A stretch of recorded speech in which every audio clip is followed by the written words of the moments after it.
Hello, welcome to another video. Now we're going to be talking about aspect ratios in this video, something that's actually quite overlooked by photographers in a lot of instances.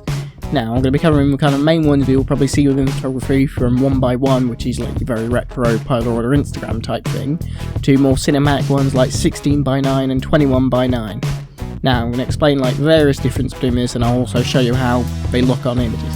So let's get to it.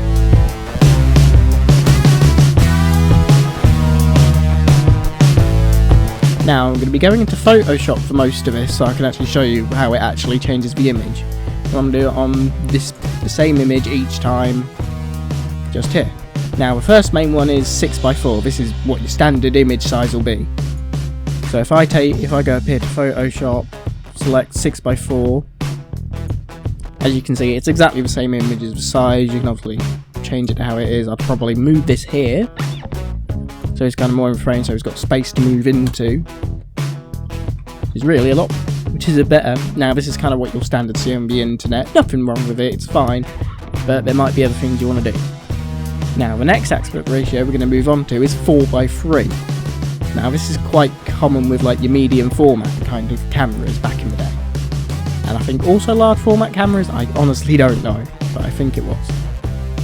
Now this one's a bit more different in the sense that this actually isn't a stock one in Photoshop. As you can see, it's not far off what you'd normally see for 6x4, but as you can see, it has a bit more of a square look to it, which might be what you're going for. I personally don't like the square look, which we'll get to in a bit. There you go. Now the next one we're going to move on to is 10x8, or also known as 5x4. This is also quite a common one used for medium format cameras, and also it is now 10x8 is now kind of a quite common size for prints, because it's quite a decent size. You get to see a good image. It's a lot bigger than obviously 5x7 or 6x4 inch prints, and this once again also looks quite square. So we go here. There you go. It's obviously cutting a bit more. It's a little bit more square than 4x3 and 6x4. This is one I quite like, only for the reason of doing prints, really. As you see, that's kind of how that looks. Which actually isn't too bad for motorbikes side on, because it fills the frame quite evenly. This never works well for cars, because it kind of just takes up like not even like a third of like horizontal space, which kind of doesn't look that good.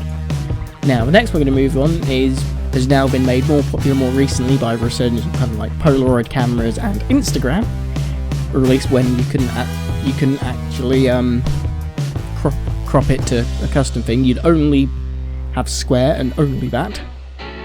Now this one, like I said, it's now common now because of Instagram and Polaroid coming back. Which, I don't know, it works. Some people like it. I personally don't use it, but nothing to stop you from using it, really. Now, we're going to come on to the more cinematic ones, which have kind of become a bit more popular these days. These are the ones I personally like to use, just because 16x9, well, it'll work with, if you're doing like a YouTube video and you want the image to fill the entire frame cleanly without any cropping. Now, this one I do quite like, it gives the subject quite a lot of space. This works a lot better for cars because it vaguely conforms to like the actual size of the car.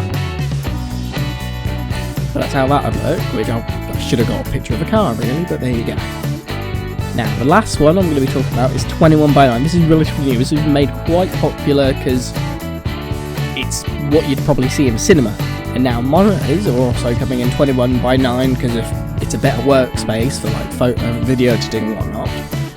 And it's also one, and this is probably what you're watching the video in, because I have a 21x9 monitor to record it. But now, as you can see, it's kind of like a letterbox, really. Now, only problem is you are losing a lot of your image, which is something I don't like, which is something I would struggle with 50D when enlarging the 21x9 images. You'd be able to see a lot of the pixels, which is unfortunate. But now I've got 7D, that's not really an issue. But the only problem is you've got to be very specific when you're taking these images if you want to crop it to 21x9. Because even at the widest 21x9 I could crop it to that image, the subject there's a lot of dead space, which not necessarily a bad thing, but I'd personally rather the subject fill in the frame a lot more. Now, if you had a car, this would work so much better because the car would probably be edge of the frame. So that's quite good. Now, I hope you enjoyed that quick video on aspect ratios. And as always, like the video if you liked it, comment if you have something else to say about aspect ratios, and maybe check out my other social media platforms down below in the description.